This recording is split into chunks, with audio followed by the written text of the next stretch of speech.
La unidad número 4 incluye uno de los capítulos del libro de debates contemporáneos. El primer artículo que tenemos que saber, que estudiar, es el artículo escrito por Claudio Iglesias que se llama Auge y decadencia del desarrollo económico en la Argentina.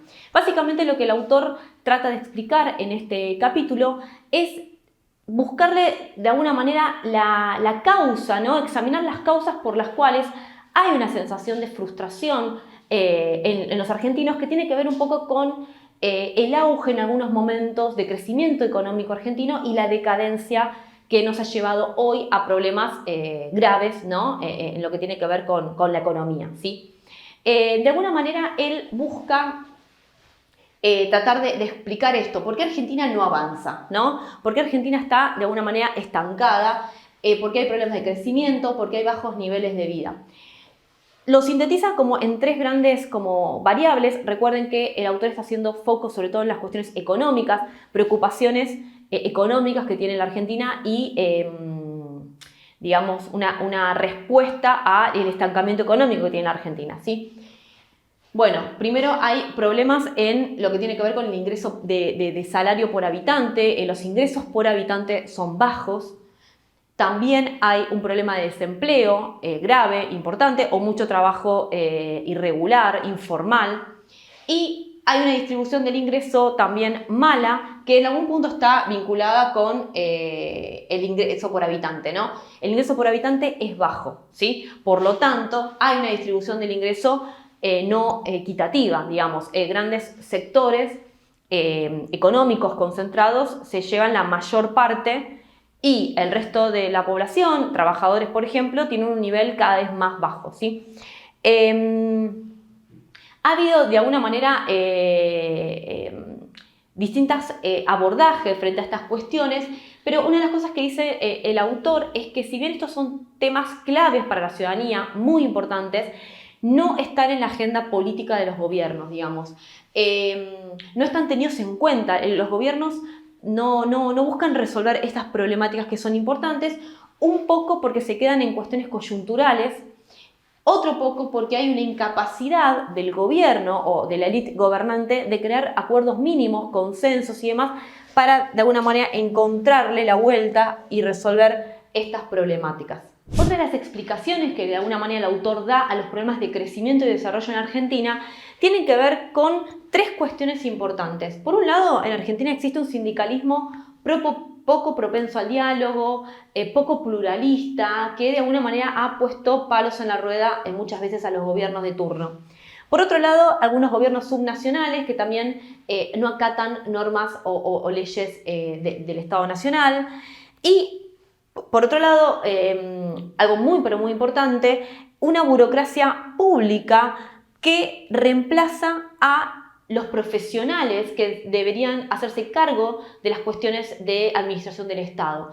Por ejemplo, cuando hablamos de burocracia pública, hablamos de cuando los gobiernos ingresan al Estado personal amigo de alguna manera, ¿no? Militantes y demás, tal vez sin formación académica, sin formación profesional para resolver los problemas, en vez de contratar personas que están formadas para eso, ¿no? Entonces, estas son como tres cuestiones que también el autor habla vinculado a los problemas de estancamiento.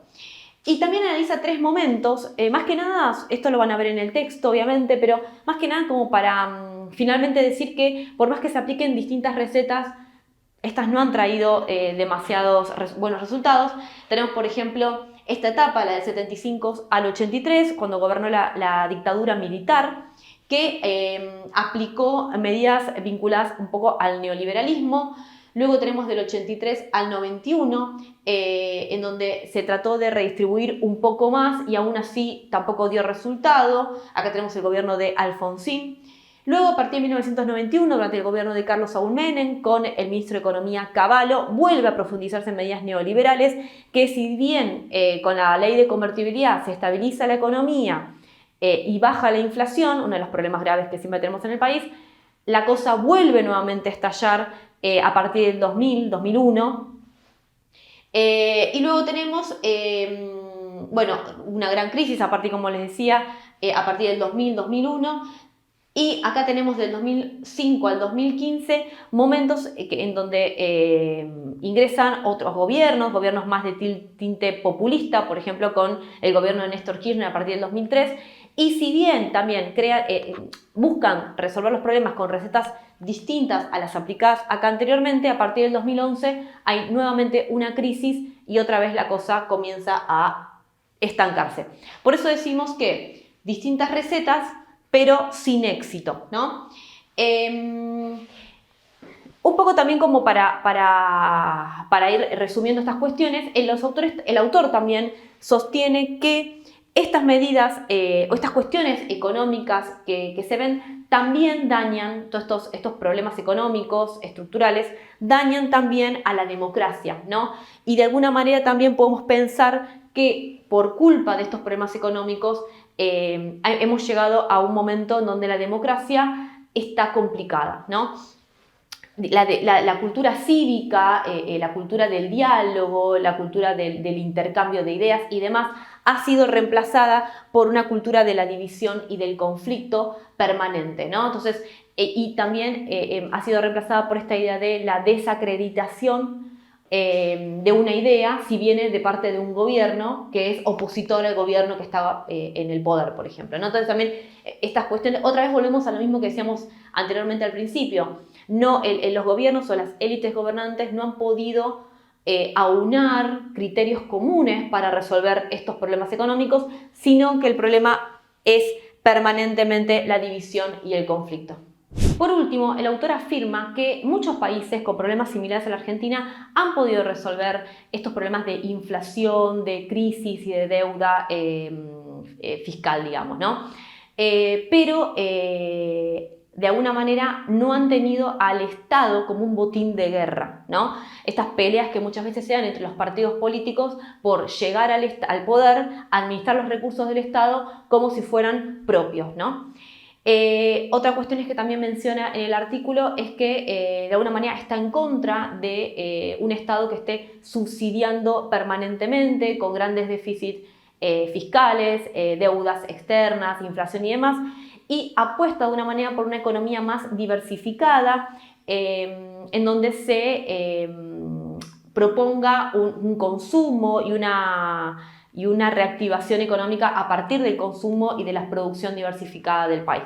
Si bien hemos hecho un aprendizaje democrático muy importante, porque hoy en día podemos ver que hay una consolidación de la democracia que